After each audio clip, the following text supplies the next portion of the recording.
Hi, I'm back. It's been a little while since I've done a video. I just had a hard time getting motivated to get on and make a video. And I finally said, okay, enough people have asked me how I'm doing. I need to update people. As you can tell, my hair is coming in. It's brown and gray. I don't know how much of that will change or if it will change over the next few months. Still pretty short, but I've got hair. I'm excited. My eyebrows came in. I don't actually know when they came in. One morning I looked in the mirror and there were my eyebrows. So I don't know if they grew in overnight or they just grew over a week or two and I didn't pay attention, but I have eyebrows.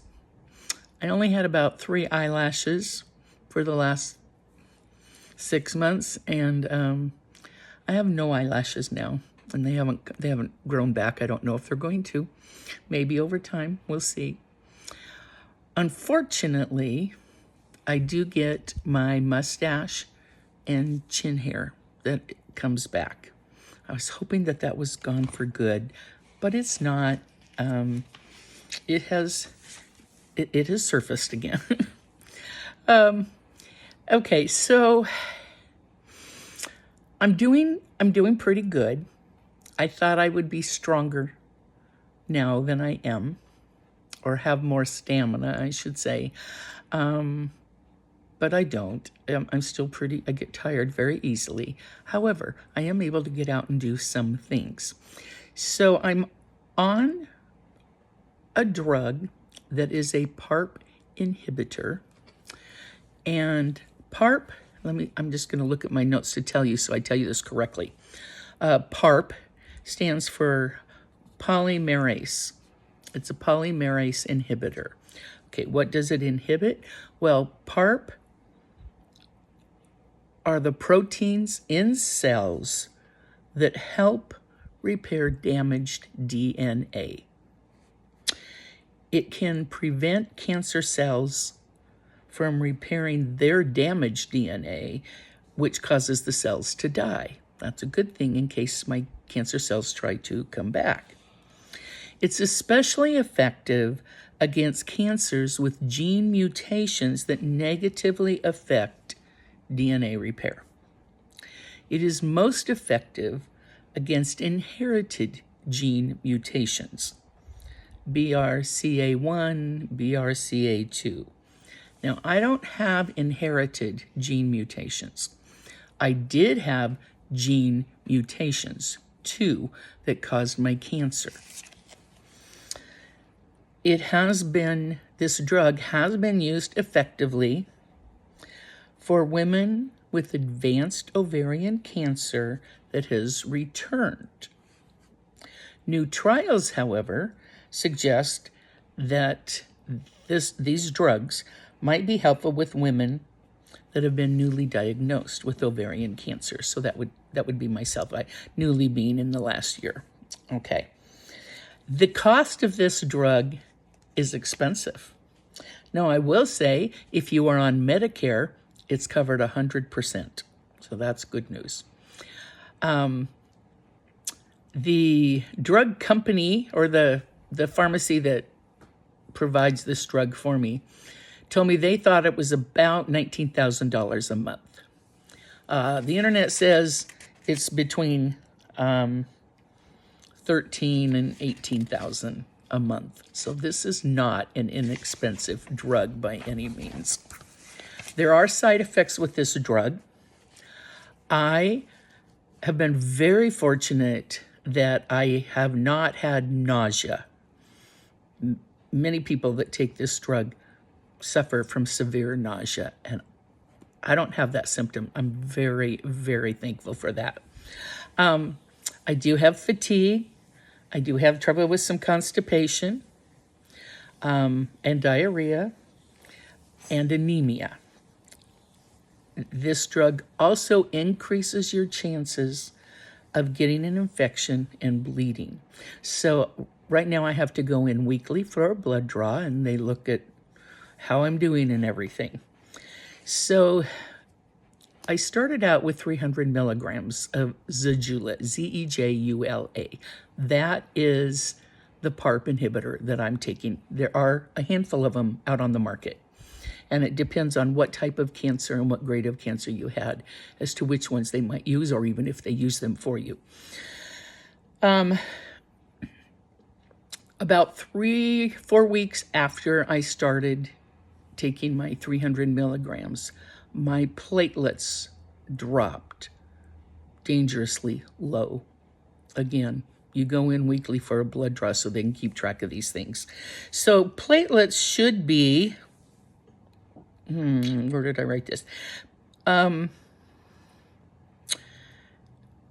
When I started chemo, my platelets were in the high 300s. I want to say 380, 386, something like that. And you want them to be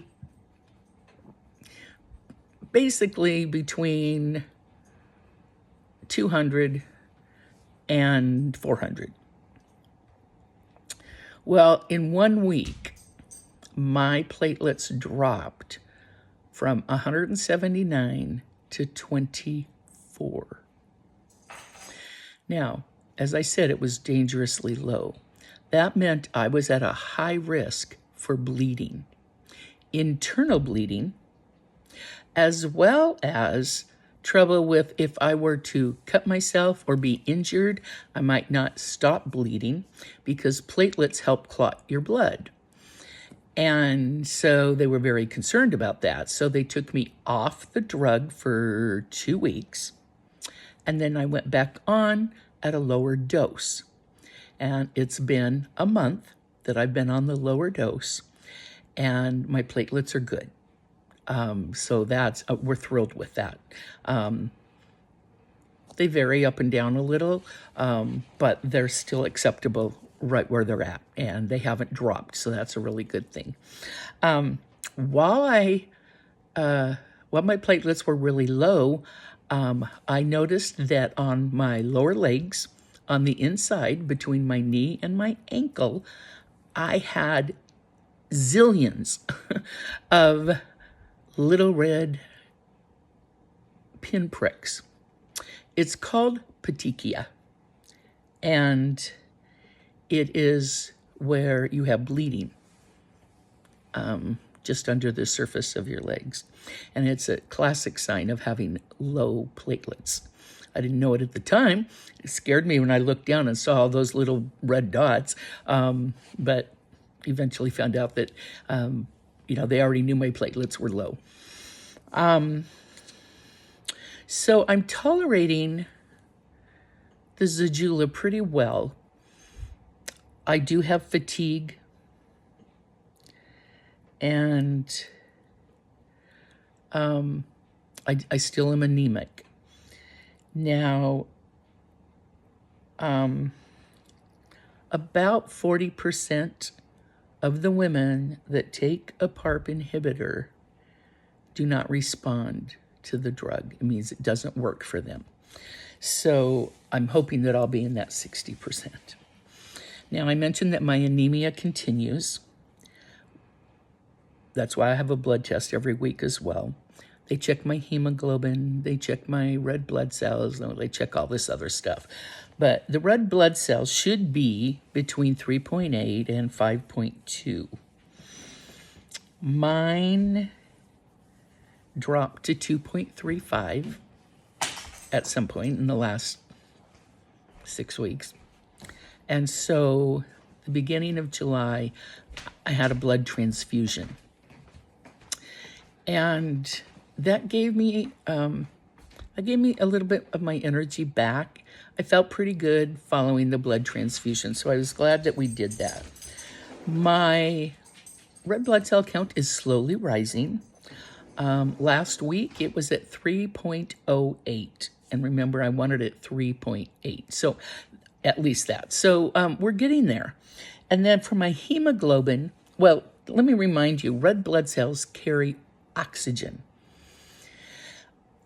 And if you don't have enough red blood cells, you're not getting enough oxygen, which can make you short of breath. And so I had a real struggle for several weeks of just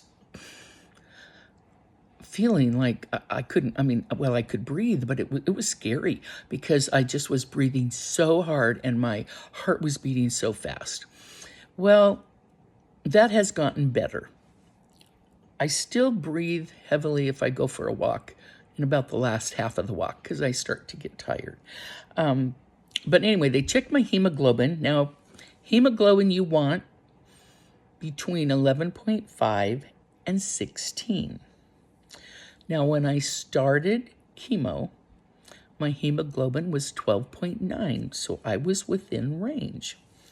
And then, of course, now it is 10.6. So I'm a full point away from where they would want it. Iron is the protein in your red blood cells which transport the oxygen. Your hemoglobin measures how your volume of red blood cells in your body. Now, although I am still what they would call mildly anemic, I take iron twice a day. My doctor just last week, my oncologist, said, he's really pleased with how I'm doing. And I said, well, what about my red blood cells and my hemoglobin, because they're below? And he said, it can take months for them to recover after chemo. And of course, I'm on Zejula, which also can make you slightly anemic. So, although I need to be on the drug, there are some side effects, one of them being anemia, and I already had that, so it's made it a little worse. But my numbers are good enough. He told me, Alice, I have patients, I have many patients that would be thrilled to have the numbers that you do. So I have decided I'm just going to celebrate that I'm actually doing well. Now, my palliative care doctor told me 2 weeks ago that chemotherapy can age your body up to 10 years. Of course, you can't see that. But the poison really does damage your organs in your body. Now, my organs were healthy to begin with, so likely they will recover, or at least mostly recover. But yeah, it's internally, it's aged me up to 10 years. Now, my two sisters that are older than me, jokingly, laugh and say, now I'm older than them. And when I told my doctor that they were laughing about that, he said, well, you just remind them that the oldest one has privileges. So that'll be part of my conversation soon with them. I have had black stools for about 2 months. And yeah, so it's concerning. I had my first black stools when my platelets were really low. And so they didn't think, my oncologist didn't think they're due to an upper GI bleed. Although it could have been because my platelets were so low, I could have developed an ulcer in my esophagus or my stomach or my small intestine, something like that. So they wanted me to have an endoscopy done. And it takes a couple of weeks to go in and meet with the doctor and then schedule it and then have it. And anyway, so I did have my endoscopy last week and it came out negative. So there's no upper GI bleeding, which then tells them I have the black stools because of the high levels of iron I'm taking. Those are the two reasons that you get black stools. So it's going to continue because I'm continuing to take the iron right now. Even though I'm fatigued sometimes, I walk about a quarter of a mile at least 4 days a week, sometimes 5. It depends on what else is going on during the day. If I have another activity planned where I'm going to need to walk a little bit, then I don't go for a walk in the morning because, I only have so much energy to expend. And when it's gone, I kind of hit the wall and I'm just done. So I try to get up, I try to get out there before 8 or 9 every morning and get my walk in. So if I do need to rest, I can rest for a couple of hours and then maybe have some energy for later on. I still do a lot of sitting. I just don't have the stamina yet, but that will come. It is better than it was. It's a lot better than it was, and it will continue to get better. It just may take another 6 months to get there. I try to go out to either breakfast or lunch twice a week, either with a family member or with a friend. I think that's really important for my socialization. Gets me out of the house a little bit. I have to walk to the restaurant and sit down and then get up and leave and, all that. Even though it's not a lot of walking, it's a little bit, and it's so important for me to get out there and do that kind of stuff, and it keeps me in good spirits, and that's really, really important. My doctor told me last week that I have a 60 to 70% chance of not having my cancer return before 3 years. And of course, in my other videos, I have said the cancer will return unless I die from something else before. It will return at some point. But when? Nobody knows. But I'm doing well for right now. And of course, my oncologist is very encouraging for me to think positively. He said that's a big part of how you heal and whether or not your cancer's going to come back. So stay positive. And then he said, and live your best life right now. Don't wait thinking you'll wait 3 years and then you'll be stronger and then you'll go live your best life, because that might not happen. And he has patients tell him all the time that they wish they would have done things sooner. And once they're sick again, they can't do it. So yeah, we have a couple of things planned for this fall, and so mostly I'm in a good space. That does not mean I don't worry about, is my cancer going to come back? Of course I do. I worry about how sick am I going to be when it does come back. That kind of scares me. And of course, whenever it comes back is sooner than I'm going to want it to. But in the meantime, I'm living my best life. I'm doing as good as I can.